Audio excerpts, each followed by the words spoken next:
ಅದಕ್ಕೆ ತಾವು ಶಾಸಕರನ್ನ ರಕ್ಷಣೆ ಕೊಡೋದಕ್ಕೆ ಹಕ್ಕುಚ್ಯುತಿ ಮಂಡಿಸಿದಕ್ಕೆ ತಾವು ರಕ್ಷಣೆ ಕೊಟ್ಟಿದ್ದೀರಿ. ತಮ್ಮ ಮೇಲೆ ನನಗೆ ಅಪಾರವಾದ ಗೌರವ ಇದೆ. ಇವತ್ತು ನನಗಾಗಿರೋ ಅನ್ಯಾಯದ ಬಗ್ಗೆ ನಾನು ತಮ್ಮ ಗಮನಕ್ಕೆ ತರದೆ ಇನ್ಯಾರ ಗಮನಕ್ಕೆ ತರ್ಬೇಕು? ನಾನು ನಮ್ಮ ರಕ್ಷಣೆ ತಾವು ನಾನು ಅಲ್ಲಿ ಕುಂತ್ಕೊಂಡು ಹೇಳೋಂಥದ್ದಲ್ಲ, ತಮ್ಗೆ ಹೇಳ್ಬೇಕು. ನಾನು ಅಲ್ಲಿ ಯಾವ್ದಲ್ಲಿ ಬರ್ದೆ ನಾನು ಹೇಳ್ತೀನಿ ಸಭಾಧ್ಯಕ್ಷರೇ, ಅಲ್ಲ ಈಗ ಅಲ್ಲ ಒಂದು ಅಲ್ಲಲ್ಲ ನಾನು ಏನೇ ಅಧ್ಯಕ್ಷ ಮಾತಾಡ್ಲಿಕ್ಕೆ ತಾವು ಅವಕಾಶ ಕೊಡ್ಲಿಕ್ಕೆ ಎಲ್ಲದಕ್ಕೂ ಅವಕಾಶ ಇದೆ.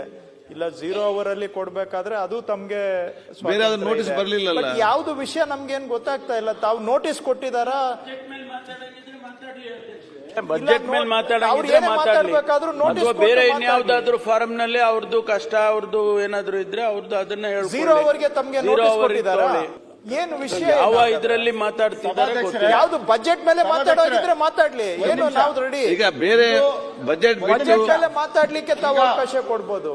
ಅಣ್ಣ ಒಂದ್ ನಿಮಿಷ, ಅಲ್ಲ ಅವರು ಗನ್ಮೆನ್ ಏನೋ ತೆಗ್ದಿದ್ದೀರ, ನೋಟಿಸ್ ಕೊಟ್ಟು ಏನಾದ್ರು ಮಾಡ್ಲಿ. ನೋಟಿಸ್ ಕೊಟ್ಟು ನೋಟಿಸ್ ಏನೋ ಒಂದ್ ಕೊಟ್ಟು ಮಾಡ್ಲಿ, ಇಲ್ಲ ಅಂದ್ರೆ ಎಲ್ಲರಿಗೂ ಅಭ್ಯಾಸ ಆಗ್ಬಿಡ್ತದೆ. ಒಂದ್ ನಿಮಿಷ ಅಣ್ಣ, ದಯವಿಟ್ಟು ಅಧ್ಯಕ್ಷರೇ, ಸದಸ್ಯರ ಗೌರವ ಅವರ ಹಕ್ಕಿನ ಬಗ್ಗೆ ನಮ್ದು ಯಾವ್ದು ತಕರಾರಿಲ್ಲ. ಆದ್ರೆ ಒಂದು ಪ್ರೊಸೀಜರ್ ಫಾಲೋ ಮಾಡ್ಲಿ ಅಂತ ತಮ್ಮಲ್ಲಿ ನಮ್ಗೆ ನಿವೇದನೆ.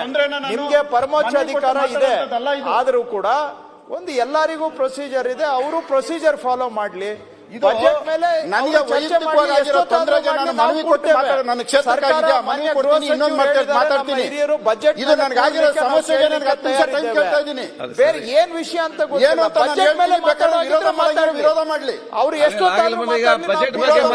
ದಯವಿಟ್ಟು ವಿರೋಧ ಮಾಡಿ. ನನ್ನ ಸ್ಥಾನದಲ್ಲಿ ನಾಳೆ ಈ ತರದ್ ಇನ್ನು ಯಾವ ಶಾಸಕರು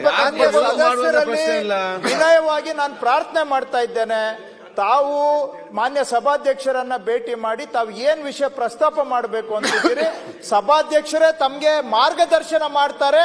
ಯಾವ ರೂಪದಲ್ಲಿ ಕೊಡಬೇಕು ಅಂತ ಸಭಾಧ್ಯಕ್ಷರು ಅವರ ಕಾರ್ಯದರ್ಶಿಯವರು ತಮ್ಗೆ ಮಾರ್ಗದರ್ಶನ ಮಾಡ್ತಾರೆ. ಆ ರೀತಿಯಲ್ಲಿ ತಾವು ಮನವಿಯನ್ನು ಕೇಳ್ತಾ ಇದ್ದೇನೆ. ಹಕ್ಕಿಗೆ ತಕರಾರಿಲ್ಲ. ಹಕ್ಕು ವಿಷಯ ಈಗ ನಾನು ನಿಮಗೆ ಪತ್ರ ಬರ್ಕೊಡ್ತೀನಿ. ನನಗೆ ನೀವು ನಾಳೆ ಅನುಮತಿ ಕೊಡಿ, ನಾನು ಇಲ್ಲಿಂದ ಮನೆಗೆ ಹೋಗೋದಕ್ಕೆ ಜೀವ ರಕ್ಷಕ್ಕೆ ನನಗೆ ರಕ್ಷಣೆ ಕೊಡಿ. ನೀವು ಕೊಡ್ತೀರಾ? ನಾನು ಮನವಿ ಕೊಡ್ತೀನಿ. ತಿಂಗಳು ಬಿಟ್ಕೊಡಿ. ನಾನು ಹೇಳೋ ಅವಶ್ಯಕತೆ ಇಲ್ಲ. ಯಾರಿಗೂ ಪ್ರಾಣದ ಏನಿಲ್ಲ. ನಾನು